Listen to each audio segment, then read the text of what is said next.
the father that we never had. Any of you guys out there who you look at your one father, your one biological dad and say, man, he wasn't the man that I needed him to be. Of course not, because he's one man and he's not you.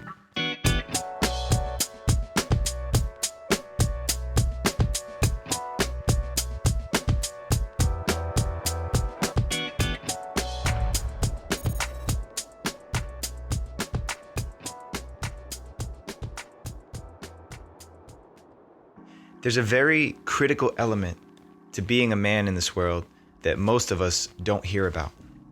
It's a message that we don't receive on the way to becoming men.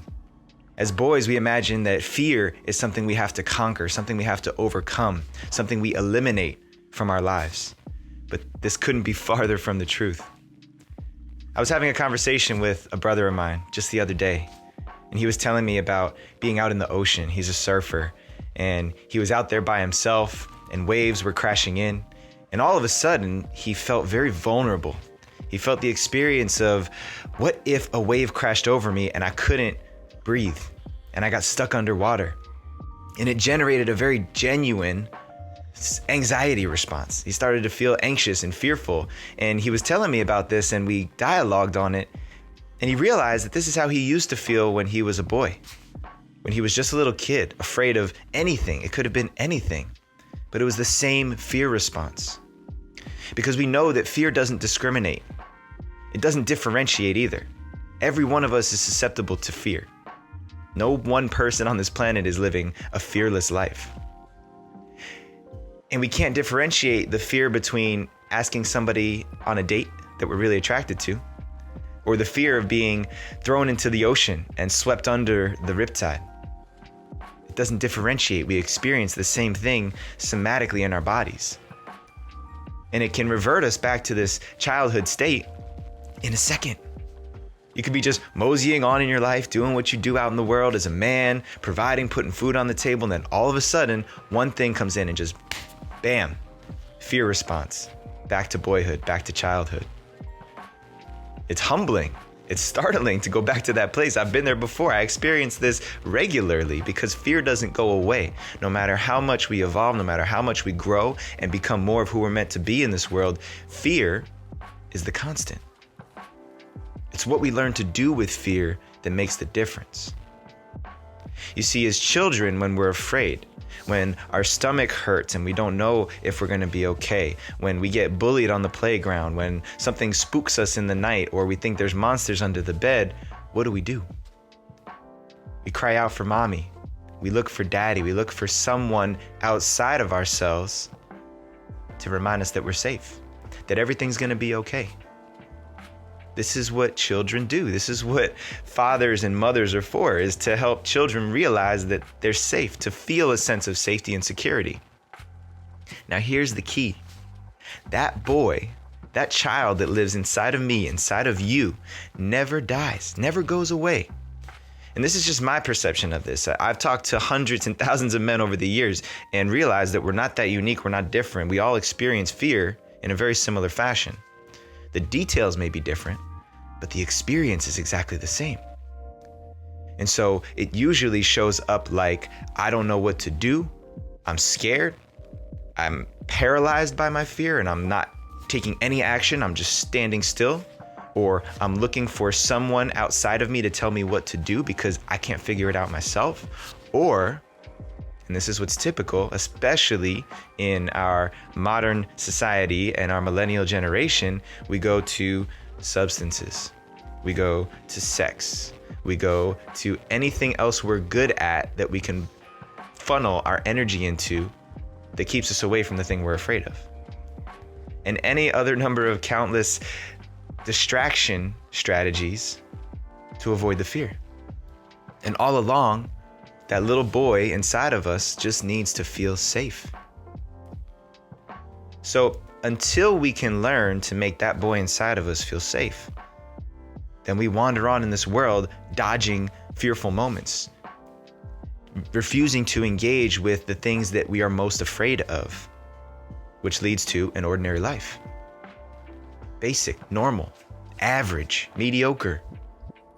Because it's the people that charge into the waves, that sprint into the fire despite the fear response, that have the lives that everybody else wants, that everybody else dreams of. It doesn't have to be heroic, but it does have to be beyond the levels of which you're comfortable, beyond the edges and the bounds of what feels safe. So how do we do this for ourselves? How do we learn to father the inner boy? My belief is that over the years, every single boy who's on the journey of becoming a man is doing a very critical part of the transition from boyhood to manhood. He's surveying and observing and witnessing and watching and modeling other men doing man in the world, being the men that they are. He's collecting data and research on the man that he wants to be. How does he want to treat his family? How does he want to make a living for himself? How does he want to respond when people throw shade at him? How does he want to show up for the people that matter most to him? This is what we do. We watch men for both what we want to do and what we don't want to do. And then we take all of that data and we formulate this one avatar of a father that we want to be. The father that we never had. Any of you guys out there who you look at your one father, your one biological dad and say, man, he wasn't the man that I needed him to be. Of course not, because he's one man and he's not you. The man, the father that you want to be is a collection of all the men that you've surveyed in your life. So being out in the world and seeing men do man different ways on this planet is essential. It's essential, and that's why we have to spend time around elders, around uncles, so we can figure out what is that avatar of the father, of the man that I want to be. And once we've gotten enough information on what that father, what that man looks like, we can begin to father the boy that lives inside of us. So that when that fear response comes up and I don't know what to do, I can be the father that I want to be.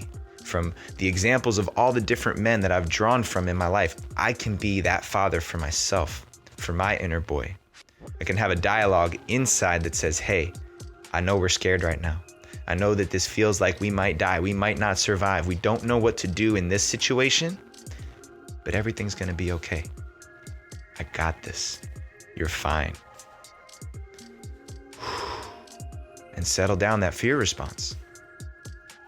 Take that inner boy and just rock him a little bit back to sleep so that the man can get back in the wheel, behind the wheel and drive the bus.